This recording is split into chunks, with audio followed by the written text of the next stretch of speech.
All right, so we are on Act 1, Scene 2 of The Merchant of Venice. So enter Portia and Nerissa. So Portia, by my troth, Nerissa, my little body is aweary of this great world. So she says, oh Nerissa, my poor little body is tired of this great big world. And Nerissa responds to Portia, you would be, sweet madame, if your miseries were in the same abundance as your good fortunes are. And yet for aught I see, they are as sick that surfeit with too much as they that starve with nothing. It is no mean happiness, therefore, to be seated in the mean. Superfluity comes sooner by white hairs, but competency lives longer. Hard to read. So Nerissa says, you'd be tired, madame, if you had bad luck rather than wealth and good luck. But as far as I can tell, people with too much suffer as much as people with nothing. The best way to be happy is to be in between. When you have too much, you get old sooner, but having just enough helps you live longer. Portia, good sentences and well pronounced. Good point and well said. So Nerissa says, they would be better if well followed. It would be better if you actually applied it to your life. Portia, if to do were as easy as to know what were good to do, chapels had been churches and poor men's cottages, princes' palaces. It is a good divine that follows his own instructions. I can easier teach 20 what were good to be done than be one of the 20 to follow mine own teaching. The brain may devise laws for the blood, but a hot temper leaps o'er a cold decree. Such a hare is madness the youth, to skip o'er the meshes of good counsel the cripple. But this reasoning is not in the fashion to choose me a husband. O me, the word choose. I may neither choose whom I would, nor refuse whom I dislike. So was the will of a living daughter curbed by the will of a dead father. Is it not hard, Nerissa, that I cannot choose one nor refuse none? So this is what she says in American English. You think it's that easy? If doing good deeds were as easy as knowing how to do them, then everyone would be better off. Small chapels would be big churches, and poor men's cottages would be princes' palaces. It takes a good priest to practice what he preaches. For me, it's easier to lecture 20 people on how to be good than to be the one person out of the 20 who actually does good things. The brain can tell the heart what to do, but what does it matter? Cold rules don't matter. Cold rules don't matter when you've got a hot temper. Young people are like frisky young rabbits, and good advice is like a crippled old man trying to catch them. But thinking like this won't help me choose a husband. Oh, the word choose is strange. I can't choose who I like or refuse who I dislike. I'm a living daughter still controlled by the wishes of her dead father. Isn't it a pain that I can't choose or refuse anyone, Nerissa?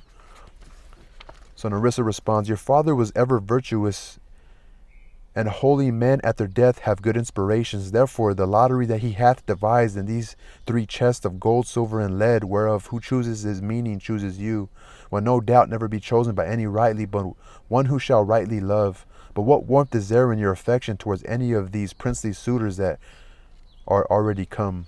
So I think that's when talking about the dad.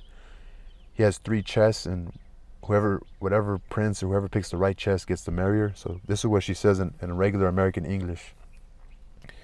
So Nerissa, your father was an extremely moral man, and religious people get odd ideas on their deathbeds. Your father's ideas was to have a game with 3 boxes. The suitor who can figure out whether to pick the gold, silver, or lead box will solve your father's riddle, and that suitor is the man for you. No one will ever choose the right box who doesn't deserve your love. But tell me, do you like any of the princely suitors who've come? Portia responds, I pray thee, overname them, and as thou namest them, I will describe them, and according to my description, level at my affection. So run through the list. As you name them, I'll describe them for you, and for my descriptions, you can guess how I feel toward them. Nerissa responds, first, there was the Neapolitan prince. Well, first there was the prince from Naples. So Portia responds, that's a colt indeed, for he doth nothing but talk of his horse, and he makes it a great appropriation to his own good parts that he can shoe him himself. I am much afraid my lady his mother played false with the smith. Ah yes, that stallion, all he talks about is his horse. He thinks it's a great credit to his character that he can shoe a horse all by himself. I'm afraid his mother may have had an affair with a blacksmith. Nerissa responds, then there is the county palatine, then there's the Count Palatine. He doth nothing but frown, as who should say, and you will not have me choose. He hears merry tales and smiles not. I fear he will prove the weeping philosopher when he grows old, being so full of unmannerly sadness in his youth. I'd rather be married to a death's head with a bone in his mouth than to either of these. God defend me from these 2.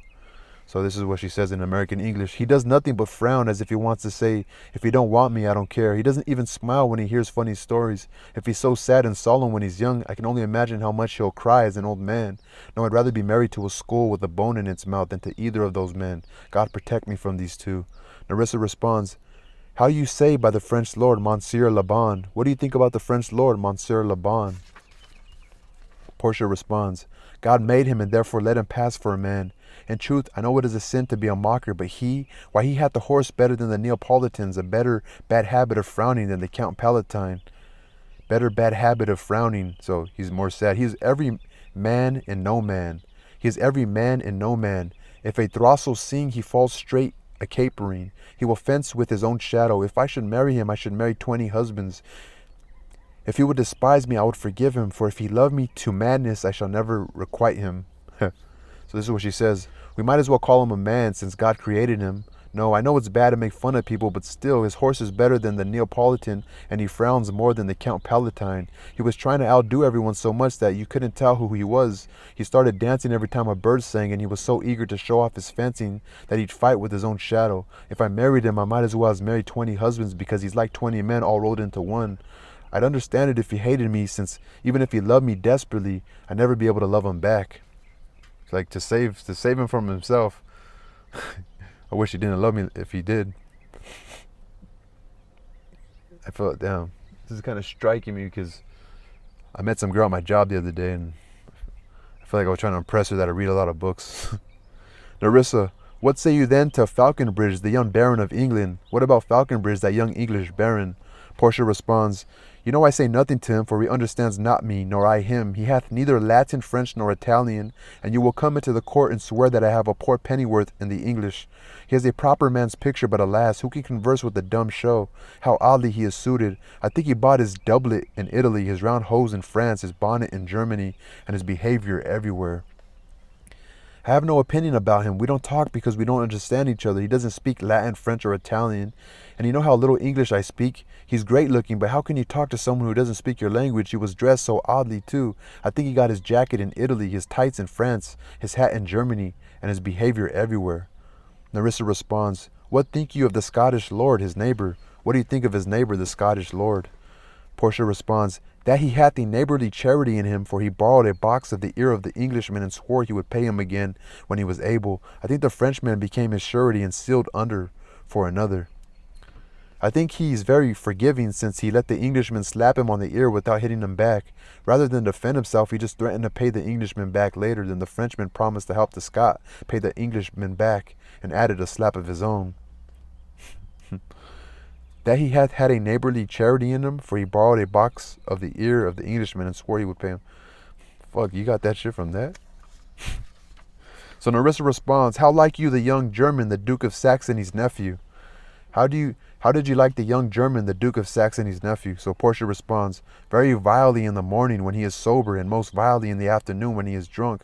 When he is best, he is a little worse than a man, and when he is worse, he is a little better than a beast. And the worst fall that ever fell, I hope I shall make shift to go without him. He's pretty awful in the morning when he's sobering up, and even worse in the afternoon when he's drunk. At his best, he's a little less than a man, and at his worst, he's a little more than an animal. If we got married and he tragically met his demise, I'm sure I could find a way to go on without him. Nerissa responds, if you should offer to choose and choose the right casket, you should refuse to perform your father's will if you should refuse to accept him. If he offers to play the game and chooses the right box, but then you reject him, you'll be disobeying your father's last wishes. Portia responded, therefore, for fear of the worst, I pray thee, set a deep glass of Rhenish wine on the contrary casket, for if the devil be within, and that temptation without, I know he will choose it. I will do anything, Nerissa, I'll be married to a sponge. I know, so please put a nice big glass of white wine on the wrong box. I know he'll get tempted and choose that one. I'll do anything rather than marry a drunk, Nerissa. Nerissa, you need not fear, lady, the having any of these lords. They have acquainted me with their determinations, which is indeed to return to their home, and to trouble you with no more suit, unless you may be won by some other sort than your father's imposition, depending on the caskets. So translated, you don't have to worry about any of these lords, my lady. They've all told me what they want, which is to go back home and give up on you, unless there was some other way to win you than your father's pick the box test. If I live to be as old as Sibylla, This is what Portia's saying. I will die as chaste as Diana unless I be obtained by the manner of my father's will. I am glad this parcel of wooers are so reasonable, for there is not one among them but I dote on his very absence, and I pray God grant them a fair departure. So translated, I'll die an old maid unless I can be won according to the rules set by my father's will. I'm glad these suitors are sensible enough to stay away. The only thing I like about them is that they're not there. I wish them all safe trips home. So Nerissa responds, do you not remember, lady, in your father's time, a Venetian, a scholar and a soldier that came hither in company of the Marquis of Montferrat? So Nerissa, do you remember a Venetian scholar and soldier who accompanied the Marquis of Montferrat here once when your father was still alive? So Portia says, yes, it was Bassanio, as I think he was so called. So Portia, yes, that was Bassanio. I think that was his name. Nerissa responds, true, madame. He, of all the men that ever my foolish eyes looked upon, was the best deserving of fair lady. Nerissa says, yes, madame, that's the one. He deserves a beautiful wife more than all the other men I've ever seen. So Portia says, I remember him well, and I remember him worthy of thy praise. I remember him well, and my memory tells me that he deserves your praise. Enter a serving man. A servant enters. So Portia continues, how now? What news? Hello, do you have any news? The serving man, who they call the servant in translation, says, the 4 strangers seek for you, madame, to take their leave, and there is a forerunner come from a 5th, the Prince of Morocco, who brings word the prince, his master, will be here tonight. So the servant says, the 4 suitors are looking for you so they can say goodbye, madame, and there's a messenger representing a 5th one, the Prince of Morocco, who says the prince will be here tonight. Portia responds to end the scene. If I could bid the 5th welcome with so good a heart as I can bid the other 4 farewell, I should be glad of his approach. If he have the condition of a saint and the complexion of a devil, I had rather he should shrive me than wive me. Come, Nerissa, to servant, Sirrah, go before, whilst we shut the gates upon one wooer. Whilst we shut the gates upon one wooer, another knocks at the door. Exeunt. So Portia, in American English, if I could say hello to the 5th one as happily as I say goodbye to the first 4, I'd be very happy he's coming. If he's as good as a saint but is black like a devil, I'd rather he hear my confession than marry me. Let's go, Nerissa, to the servant. Go ahead. As soon as we shut the door on one suitor, another one starts knocking. If he have the condition of a saint and the complexion of a devil, I'd rather he should shrive me than wive me. Shrive? I'd rather he hear my confession than marry me.